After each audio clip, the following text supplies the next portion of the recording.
Greetings, Ian from RTO here. Welcome to another Battle of the Debuts, where we take the first two albums of bands that are in the similar genre and have a look and see who did better on the debut. So today we're going to start the year with a bit of progressive rock, and it's two bands, two British prog bands that are very underrated and should have been bigger than what they were. They've got a good following, but they should have been huge, and we're talking about Gentle Giant and Camel. So as usual, we start with the band that released their album first. In this case it was Gentle Giant. Now Gentle Giant, of course, were an active progressive rock band between 1970 and 1980. The core of the band was Phil Shulman and Derek Shulman and Ray Shulman, the three brothers. They had other people come in as well. They were a good band, but just didn't get that major breakthrough that they deserved. So Gentle Giant, I mean, this cover is iconic, and it was from the self-titled album Gentle Giant that was released in 1970. On here we've got Gary Green on lead guitar and backing vocals, Kerry Minner on the Hammond organ, then we've got Derek Shulman on the lead and backing vocals and bass, Phil Shulman on trumpet, tenor, saxophones and all that sort of good stuff. And then Ray Shulman, he's on guitars, violins, triangle, Martin Smith on the drums, and the producer was the one and only Mr. Tony Visconti. First track on here is my favourite and one of my favourite tracks by Gentle Giant, and it's called Giant. It's just a mini epic, isn't it? Different movements. Love the mellotron on this. It's just a fantastic track to start the album. Funny Ways. This, to me, it's got a little bit of that very early ELO feel to it. If we go back to the first ELO album, this is in that sort of vein. Love the deep piano here. Absent from Kerry. It's really, really good. Excellent track. Alucard. This has just got that nice guitar work. Great drumming. Just that classic sounding, what would become that classic sounding prog sound. Then Isn't It Quiet and Cold? Lots of instruments on this, cellos and violins. It's just an amazing piece of music. And side 2 starts off with Nothing at All. This has got a great guitar solo on it. It's just got a mini drum solo in for Martin Smith. Another really good verse. Good song version, don't know what I'm saying. Then we get Why Not, one of the great prog tracks of all time. Goes into this medieval piece, goes back into the track, and this just sort of keeps coming in and out of these different kinds of music. Really, really strong track. Then we got The Queen, the national anthem by Gentle Giant. Great guitar solo. It's good, but it's not as good as Brian May's. So what do I think of this album?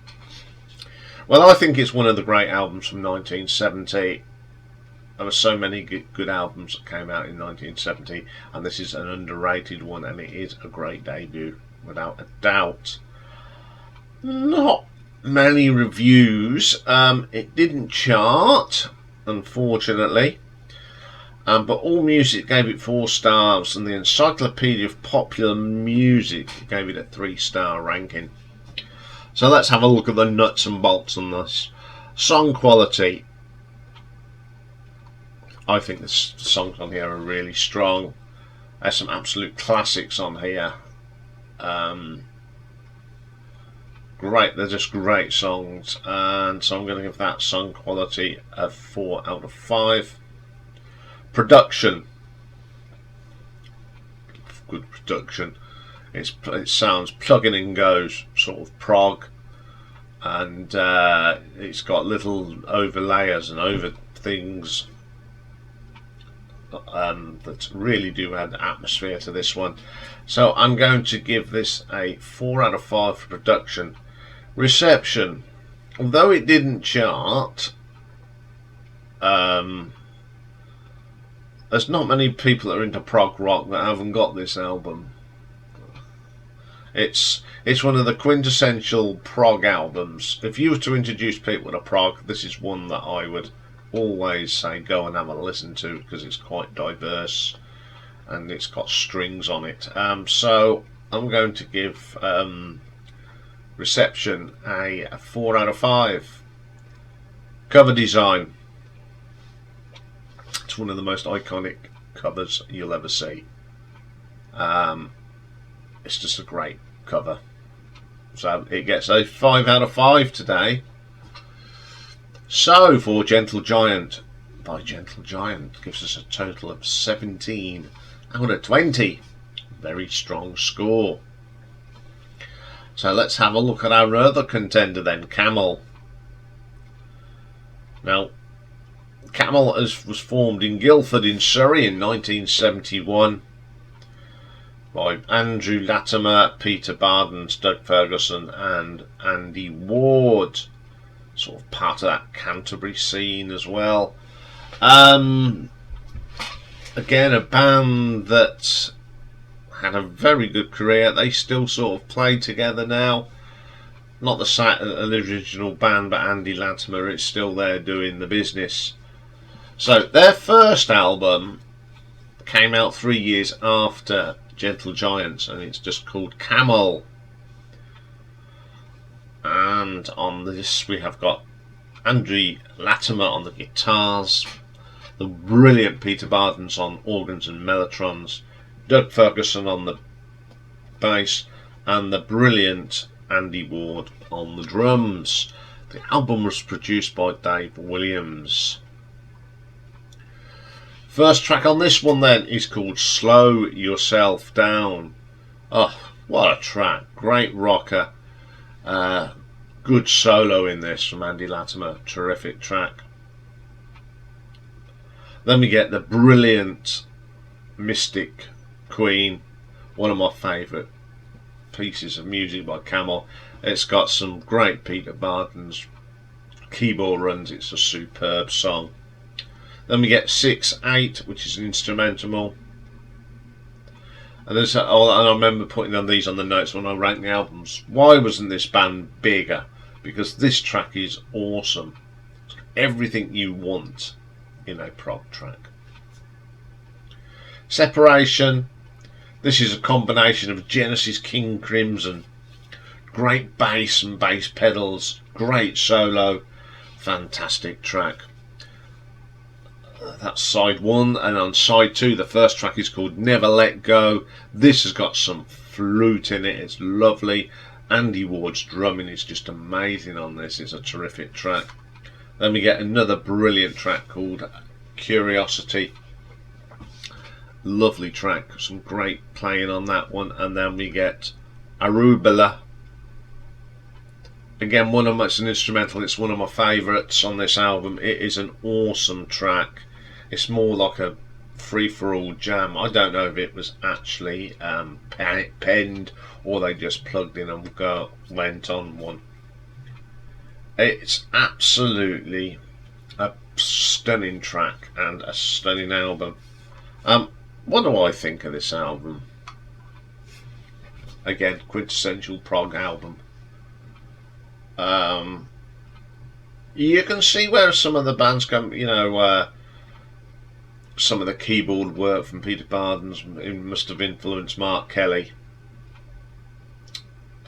Some of the drumming is just amazing. Andy Ward, it's a shame that he never stayed with Marillion, because I think he'd have been a good asset. I mean, there's live recordings of him playing with Marillion are just fantastic.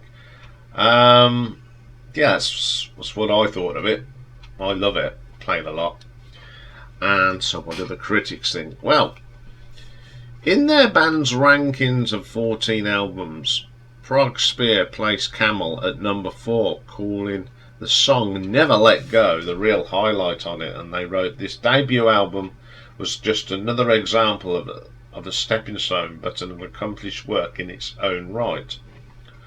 While not as good as the group's later albums, it is a most excellent start and an essential Camel release, as well a very good starting point to get into their wonderful music, which I totally agree. Unfortunately, it didn't get in the album charts, and AllMusic gave it 2 stars. Song quality then, let's have a look at the nuts and bolts. Again, some very strong songs, some great writing, and I'm going to give that a 4 out of 5. Production, great production again, crisp, doesn't age, it still sounds as good as it did when it came out. So I'm going to give that a 4 out of 5. Reception, again, it didn't chart, but it's just one of them quintessential albums. And I'm going to give that a 4 out of 5. Cover design. It's okay.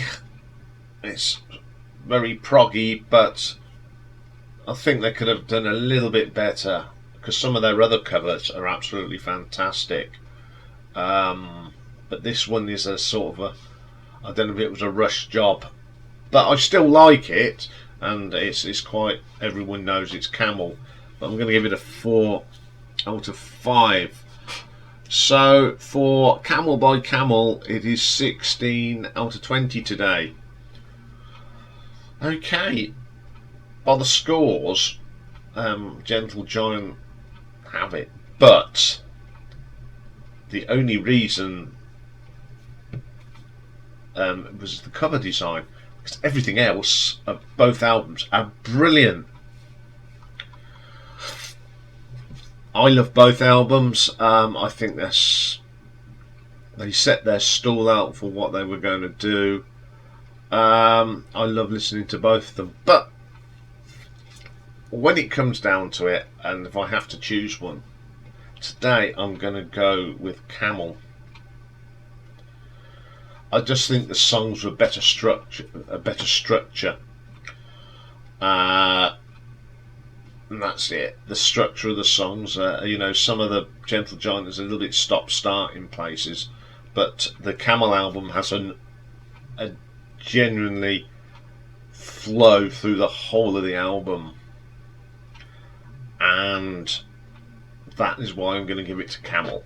I think, as I've said this so many times, I think these are great bands that should have had a bigger following and more success. But as far as old prog farts like me, these are 2 of the great British prog bands that a lot of people look up to and got inspiration from. Okay then, that's all for this one. Usual places you can go and vote, so you can choose yours. It'll be in the community on YouTube, it'll be on the Facebook pages, it'll be on Twitter, and also on Instagram, so you can put which one you prefer. And then tonight, of course, it'll be in the poll on live stream. Okay, next up today is one of the pick and mix, and it's in the Camera's View, and it's sort of a proggy band. Well, they started out proggy and went poppy, and that's Genesis. We're going to have a look at their Invisible Touch. Well, it was DVD and VHS is when I first got it. And it's quite a memorable concert for me because I was actually at Wembley on one of them 4 nights. So another fond memory for me. So I'll be back for that later. So bye for now.